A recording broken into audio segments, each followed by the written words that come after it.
ನಮಸ್ಕಾರ ರೈತ ಬಾಂಧವರೇ, ರೈತ ಭಗಿನಿಯರೇ ಹಾಗೂ ಎಲ್ಲ ನನ್ನ ಆತ್ಮೀಯ ವೀಕ್ಷಕರೇ. ನಾವು ಇವತ್ತಿನ ದಿನ ಔಷಧೀಯ ಗುಣಗಳುಳ್ಳಂತಹ ಕಳೆಗಳ ಕುರಿತಾಗಿ ಮಾತಾಡ್ತಾ ಇದ್ವಿ. 50 ಕಳೆಗಳ ಕುರಿತಾಗಿ ನಾವು ಇವತ್ತಿನ ದಿನ ಮಾತಾಡ್ತಾ 9ನೇ ಬೆಳೆಗೆ ಬಂದಿದ್ದೇವೆ. 9ನೇ ಬೆಳೆ ಬಂದುಬಿಟ್ಟು ಸೇಜ್ ಅಂತಕ್ಕಂಥದ್ದು ಯಾವ ರೀತಿ ಕಾಣ್ತದೆ ನೋಡ್ಕೊಳ್ಳಿ. ಪಾಟಲ್ಲಿ ಹಾಕಿದರೆ ಈ ರೀತಿ ಕಾಣ್ತದೆ. ಕಳೆಯಾಗಿ ತುಂಬ ಜಮೀನುಗಳಲ್ಲಿ ಬರ್ತಾ ಇರ್ತದೆ. ಆದರೆ ನಮ್ಗೆ ಗೊತ್ತಿರಲ್ಲ ಯಾವ ರೀತಿ ಕಾಣ್ತದೆ ಅಂಥೇಳಿ. ಮೇಲಿನ ಎಲೆಗಳು ಈ ಥರ ಪರ್ಪಲಿಶ್ ಕಲರ್ ಇರುತ್ತೆ, ಕೆಳಗಿನ ಎಲೆಗಳು ಗ್ರೀನಿಶ್ ಆಗಿ ತುಂಬ ಚೆನ್ನಾಗಿರ್ತದೆ. ನಾವು ಪೇರು ಎಲೆಗಳನ್ನು ನೋಡಿರ್ತೀವಲ್ಲ, ಅದಕ್ಕಿಂತ ಚಿಕ್ಕದಾಗಿರ್ತದೆ, ಸೇಮ್ ಸೈಜು ಶೇಪು ಇರ್ತದೆ.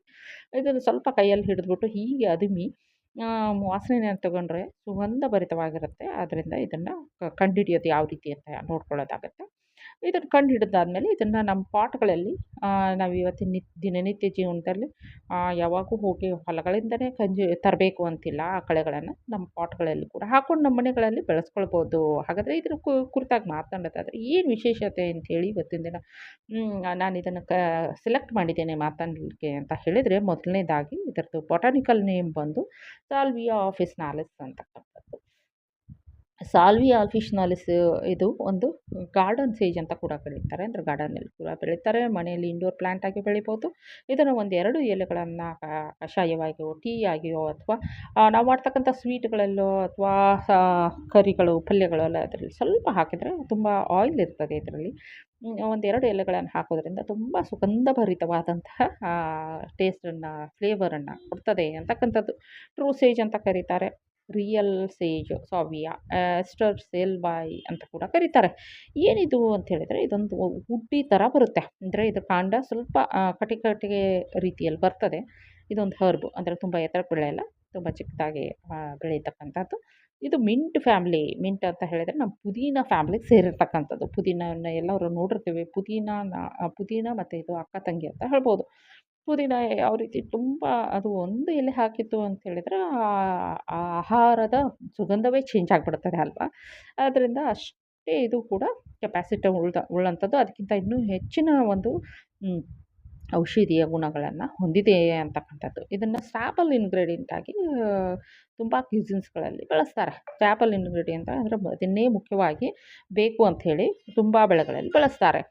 ಆಮೇಲೆ ಇದನ್ನು ದೇಶದಾದ್ಯಂತ, ಪ್ರಪಂಚದಾದ್ಯಂತ ಇದನ್ನು ಯೂಸ್ ಮಾಡ್ತಾರೆ ಅಂತಕ್ಕಂಥದ್ದು. ಹೆಲ್ದಿಯಸ್ಟ್ ಫುಡ್ಗಳಿಗೆ ಇದೆಲ್ಲ ಬೇಕು. ಕೇವಲ ಇದರದ್ದು ಮಾತ್ರ ನೀರನ್ನು ಕುದಿಸ್ಕೊಂಡು ಕುಡಿಯೋದು ತುಂಬ ಒಳ್ಳೆಯದು. ಇದು ಬೇರೆ ಆಹಾರಗಳಲ್ಲಿ ಕೂಡ, ಜ್ಯೂಸ್ಗಳಲ್ಲಿ, ಬ್ಯಾವ್ರೇಜಸ್ಗಳಲ್ಲಿ, ಆಮೇಲೆ ಈವನ್ ಲಿಕ್ಕರ್ ಇಂಡಸ್ಟ್ರಿಯಲ್ಲಿ ಬಳಸ್ತಾರೆ, ಸ್ವೀಟ್ಗಳಲ್ಲಿ, ಚಾಕ್ಲೇಟ್ಸ್ಗಳಲ್ಲಿ ಬಳಸ್ತಾರೆ ಅಂತಕ್ಕಂಥದ್ದು ತುಂಬ ವಿಶೇಷ. ಇದರಲ್ಲಿ ಏನಿರ್ತದೆ ಅಂದರೆ ಆಯಿಲ್ ಇರ್ತದೆ. ಅಂದರೆ ಆರಿ ಹೋಗ್ತದೆ ಅದು. ಈಗ ಹೆಂಗೆ ಮಿಂಟಲ್ಲಿ ಆಯಿಲ್ ಇರ್ತದೆ, ತುಳಸಿಯಲ್ಲಿ ಆಯಿಲ್ ಇರ್ತದಲ್ಲ, ಅದೇ ರೀತಿ ಆಯಿಲ್ ಇರ್ತದೆ. ಅದು ಇದರದೇ ಆದಂಥ ವಿಶೇಷದ ಫ್ಲೇವರು ಮತ್ತು ಅರೋಮಾ ಹೊಂದಿರತಕ್ಕಂಥದ್ದು. ಫ್ಲಾವನಾಯ್ಡ್ಸ್ ಇರ್ತದೆ, ಫಿನೋಲಿನಿಕ್ ಆ್ಯಸಿಡ್ಸ್ ಇರ್ತದೆ.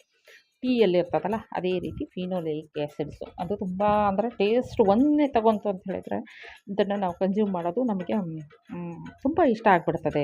ಇದು ಸ್ವೀಟ್ ಆಗಿರುತ್ತೆ, ಸಾವರಿ ಆಗಿರುತ್ತೆ, ಅಂದರೆ ಖಟ್ಟ ಮೀಠ, ಸಿಹಿ ಕಹಿ, ಸಿಹಿ ಹುಳಿ ಕಾಂಬಿನೇಷನಲ್ಲಿ ಬರುತ್ತೆ. ತುಂಬ ವಂಡರ್ಫುಲ್ ಆಗಿರುತ್ತೆ.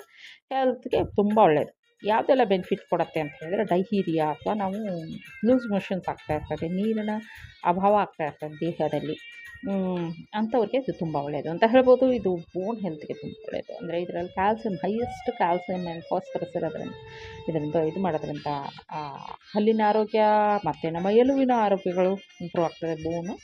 ಅದರಿಂದ ಎಲ್ಲ ಮಹಿಳೆಯರಿಗೆ ತುಂಬ ಒಳ್ಳೆಯದು ಅಂತ ಹೇಳ್ಬೋದು. ಡೈರಿಯಾ ಕಡಿಮೆ ಮಾಡೋದ್ರಿಂದ ಎಲ್ಲ ಮಕ್ಕಳಿಗೆ ಮತ್ತು ಏಜ್ ಆದವ್ರಿಗೆ ತುಂಬ ಒಳ್ಳೆಯದು. ಏಜನ್ನು ಸ್ಲೋ ಆಗಿ ಏಜ್ ಆಗೋ ರೀತಿಯಲ್ಲಿ ಮಾಡ್ತದೆ. LDL ಕೊಲೆಸ್ಟ್ರಾಲ್ ಅಂತ ಹೇಳ್ತೇವೆ. ಯಾರೆಲ್ಲ ಮೆಡಿಕಲ್ ಫೀಲ್ಡಲ್ಲಿ ಇರ್ತಾರೋ ಅಥವಾ ರೋಗಗಳಿಂದ ಗ್ರಸ್ತರಾಗಿರ್ತಾರೋ ಅವ್ರಿಗೆ LDL ಕೊಲೆಸ್ಟ್ರಾಲ್ ಅಥವಾ ಕೊಬ್ಬು, ಕೆಟ್ಟ ಕೊಬ್ಬು ಅಂತ ಹೇಳ್ಬೋದು. ಇದನ್ನು ಕಡಿಮೆ ಮಾಡುತ್ತೆ. ಕಡಿಮೆ ಮಾಡೋದೇನು, ನಿಮ್ಮ ದೇಹದಿಂದ ಓಡಿಸಿಬಿಡುತ್ತೆ.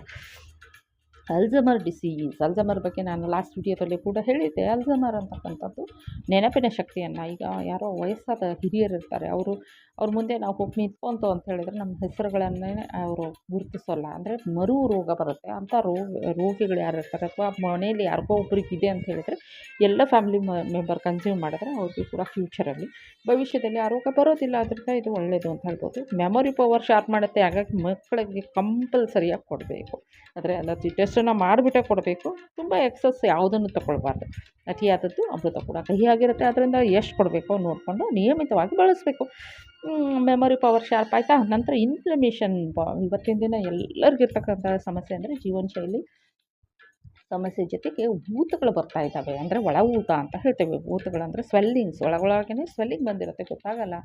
ನಾವು ಕೆಲವೊಂದು ಬಾರಿ ಅದನ್ನು ಎಲ್ಲಿ ನೋಟಿಸ್ ಮಾಡ್ತೇವೆ ಅಂದರೆ ಆ ಕಣ್ಣಿನ ಸುತ್ತಮುತ್ತ ನೋಟಿಸ್ ಮಾಡ್ತಿರ್ತೇವೆ. ಊದ್ಕೊಂಡಂಗೆ ಇರುತ್ತೆ ಕಣ್ಣುಗಳು. ನೀರಿನ ಅಂಶ ನೀರು ತುಂಬ್ಕೊಂಡಿದೆಯಾ ಅನ್ನೋ ಥರ ಇರ್ತದೆ. ಆ ರೀತಿ ಆಗಬಾರ್ದು ಅಂತ ಹೇಳಿದರೆ ಈ ಬೆಳೆಯನ್ನು ಕನ್ಸ್ಯೂಮ್ ಮಾಡೋದು ತುಂಬ ಒಳ್ಳೆಯದು ಅಂತ ಹೇಳ್ತೀನಿ. ಮತ್ತು ಡಯಾಬಿಟಿಸ್ ಪೇಷಂಟ್ಗಳಿಗೆ ಶುಗರ್ ಡಯಾಬಿಟಿಸ್ ಇದೆ ಅವ್ರಿಗೆ ತುಂಬ ಒಳ್ಳೆಯದು ಅಂತ ಹೇಳ್ಬೋದು. ಇದನ್ನು ನಿಯಮಿತವಾಗಿ ಸ್ವಲ್ಪ ಬಳಸಬೇಕು. ಟೀಯಲ್ಲಿ ಬಳಸೋದು ತುಂಬ ಒಳ್ಳೆಯದು. ಹಾಗಂತ ಇದನ್ನು ಟೀ ಪೌಡ್ರ್ ಹಾಕಿದಷ್ಟು ತುಂಬ ಹಾಕುವಂಗಿಲ್ಲ, ಸ್ವಲ್ಪ ಹಾಕ್ಬಿಟ್ಟು ಬಳಸಬೇಕು.